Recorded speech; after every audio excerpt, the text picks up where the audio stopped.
नमस्ते। आज हम अध्ययन करेंगे हिंदी व्याकरण के अंतर्गत सर्वनाम। तो सर्वनाम जैसा कि नाम से प्रतीत हो रहा है, सर्व प्लस नाम। तो सर्व का शाब्दिक अर्थ होता है सब और नाम का शाब्दिक अर्थ होता है संज्ञा। जैसा कि संज्ञा पढ़ाते वक्त मैंने बताया था कि संज्ञा का शाब्दिक अर्थ ही नाम होता है। किसी भी वस्तु का नाम संज्ञा कहलाता है। तो नाम का अर्थ होता है संज्ञा, अर्थात जो शब्द सब नामों के स्थान पर काम आते हैं उसे सर्वनाम कहते हैं। कहने से तात्पर्य है जो किसी भी नाम के स्थान पर प्रयुक्त शब्द होता है वह सर्वनाम कहलाता है। अथवा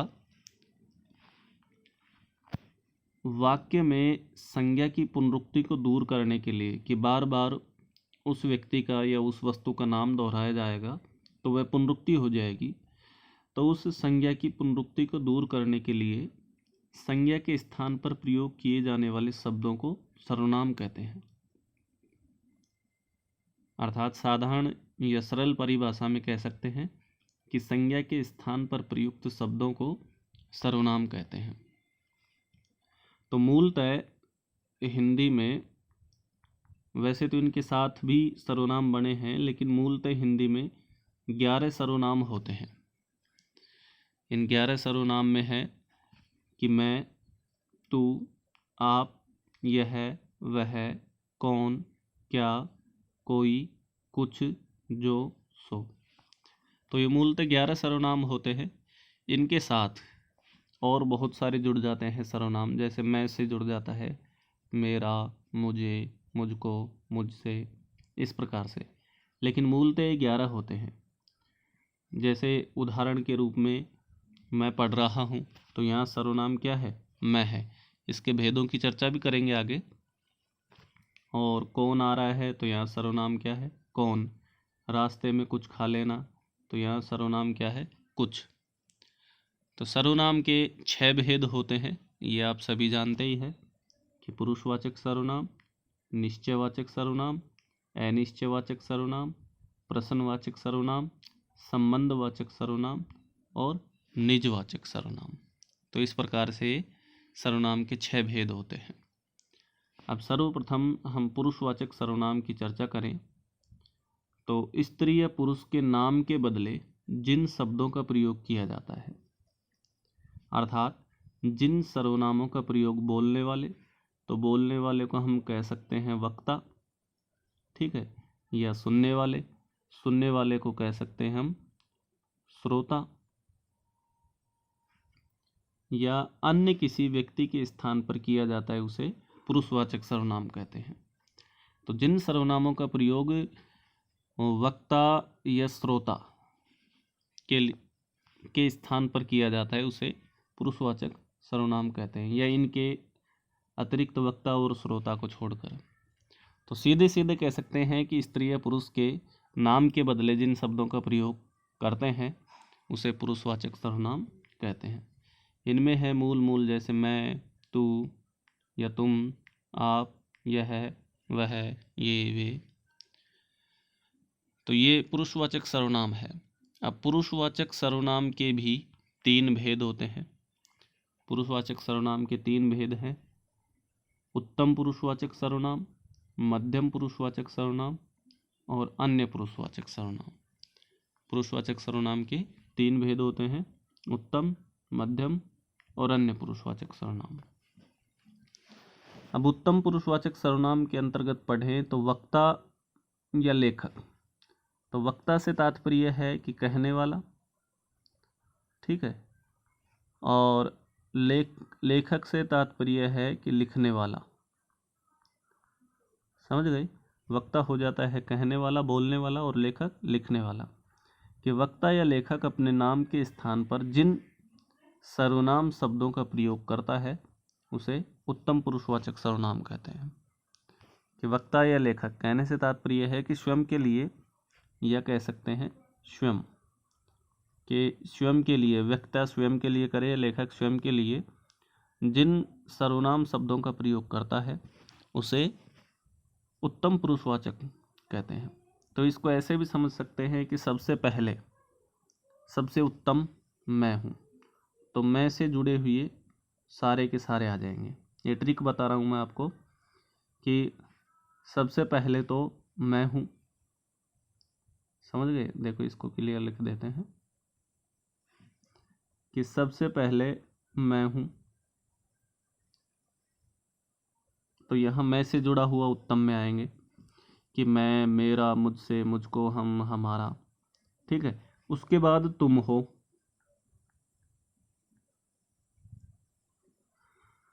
तो तुम से जुड़ा, उसके बाद मध्य में तुम हो, तो ये मध्यम पुरुष में आ जाएगा, तुम से जुड़ा हुआ, तुम, आप, तुम, तुम्हारा, तुम्हारी, तुमसे, तुमको, आप, आपका, आपकी, आपसे, आपको, इस प्रकार से।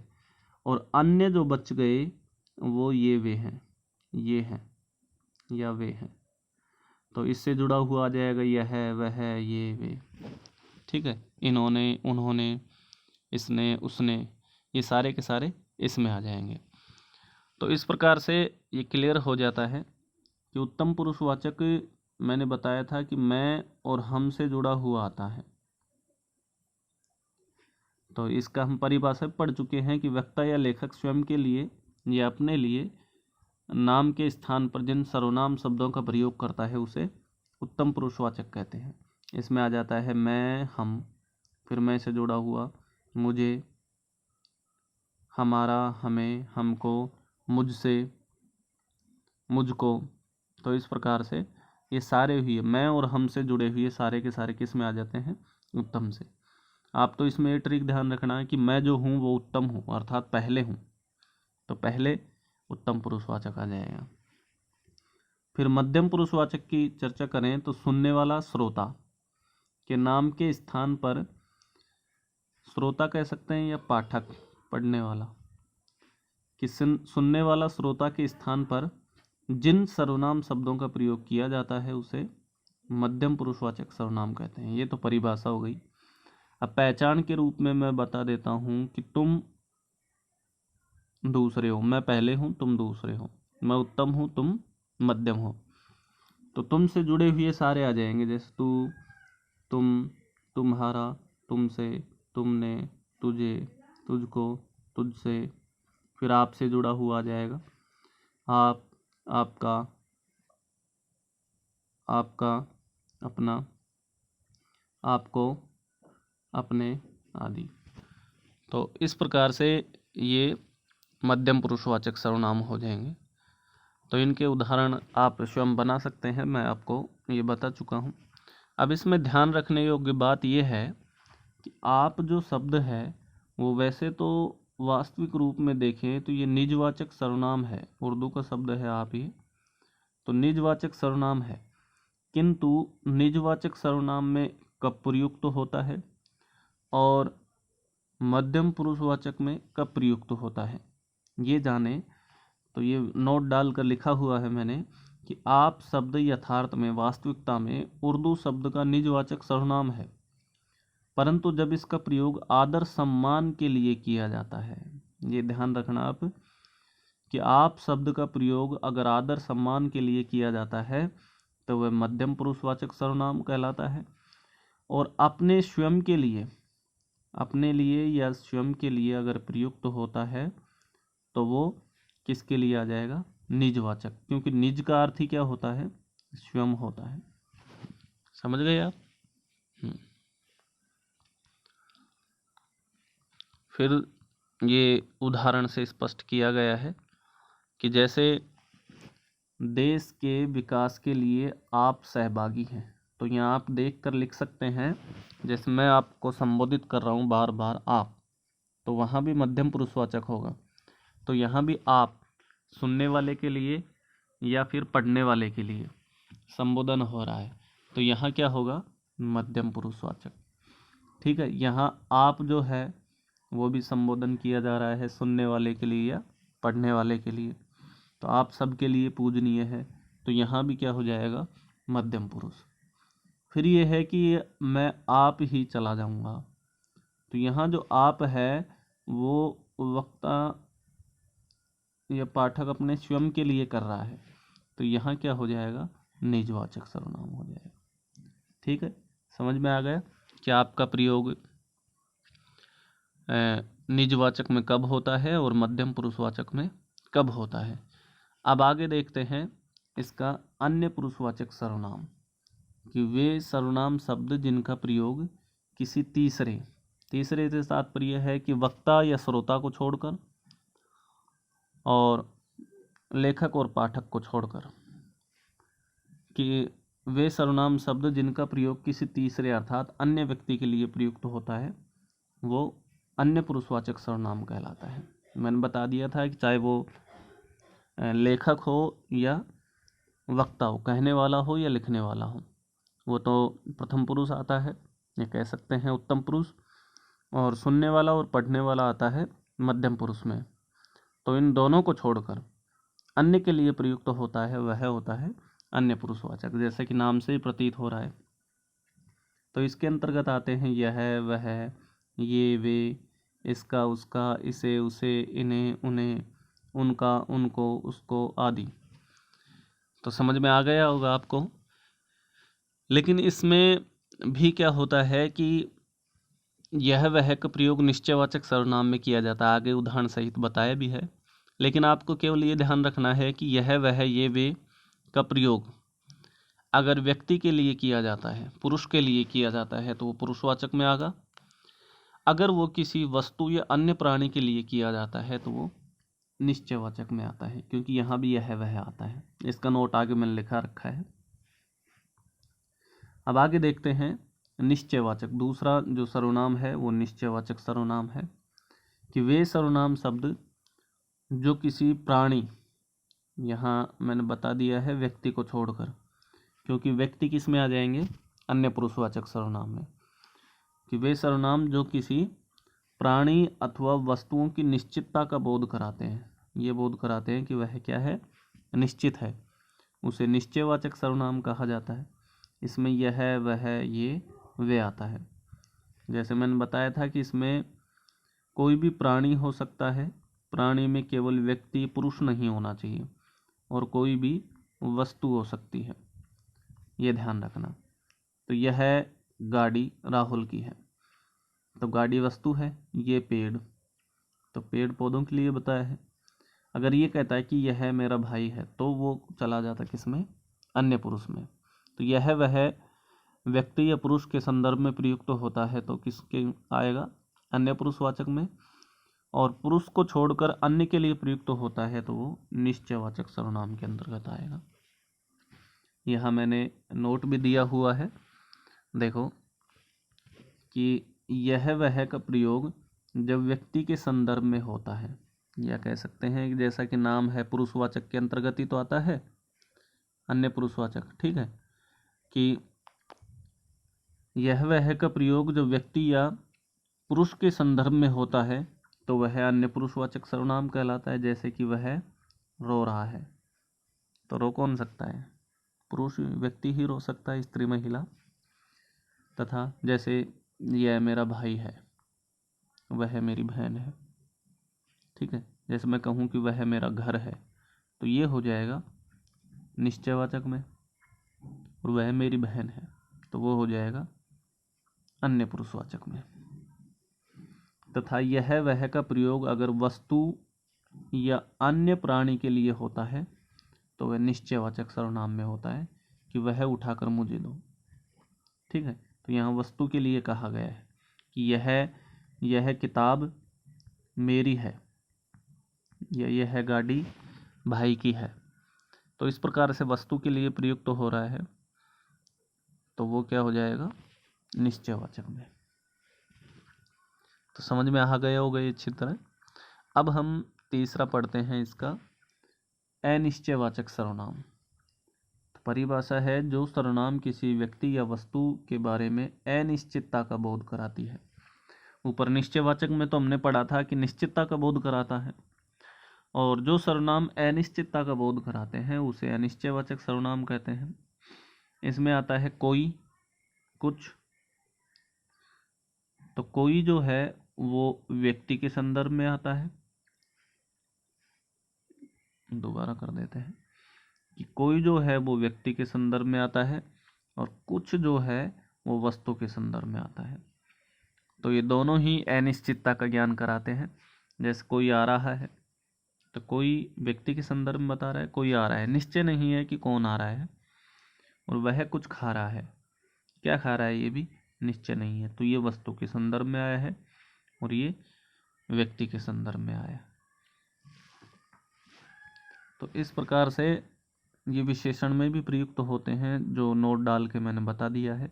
विशेषण पढ़ाऊंगा जब भी नोट डाल के आपको सर्वनाम के बारे में बता दूंगा कि जब कुछ शब्द संज्ञाओं के साथ आता है, अर्थात गिनने योग्य व्यक्ति या वस्तु के साथ आता है या मापतोल वाली संख्याओं के साथ आता है, तो यह विशेषण कहलाता है, अनिश्चित परिमाणवाचक विशेषण। और यदि बिना संज्ञा नाम के आता है तो सर्वनाम कहलाता है। इसका एक सीधा सीधा ये बता देता हूँ कि जैसे उदाहरण देख लेते हैं पहले, फिर समझ में आ जाएगा अच्छी तरह कि टोकरी में कुछ संतरे रखे हैं और गिलास में कुछ पानी भरा है। तो दोनों जगह कुछ प्रयुक्त हुआ है, लेकिन ये पता कैसे करेंगे कि यहाँ विशेषण है या क्या नाम है, सर्वनाम है, कि वह कुछ खा रहा है, तो यहाँ भी कुछ है। ठीक है, इसमें एक चीज़ का आपको ध्यान रखना है कि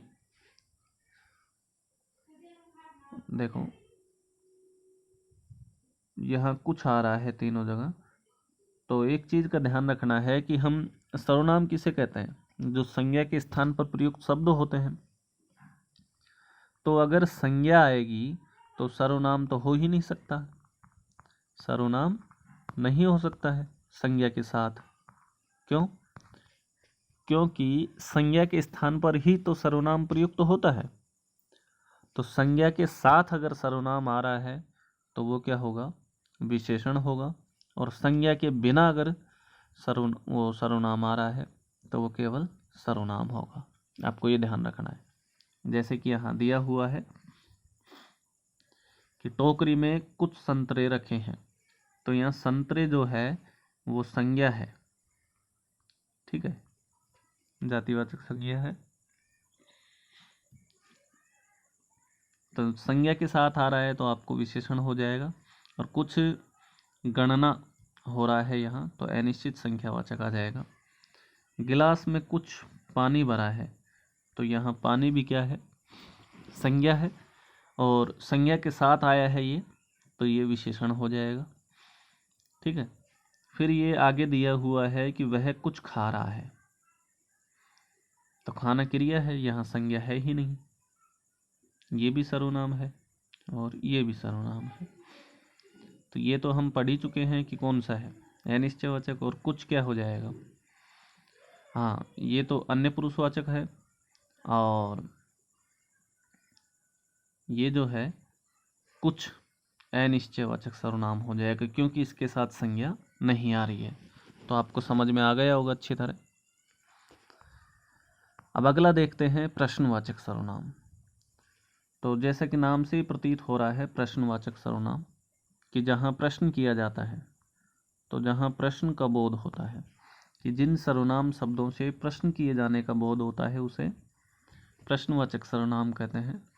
इसमें आता है कहाँ, कब, क्या, कौन, किसे, किसने, किसको। तो कहाँ स्थान के लिए आता है, कब समय के लिए आता है, क्या वस्तु के लिए आता है, और कौन व्यक्ति के लिए आता है।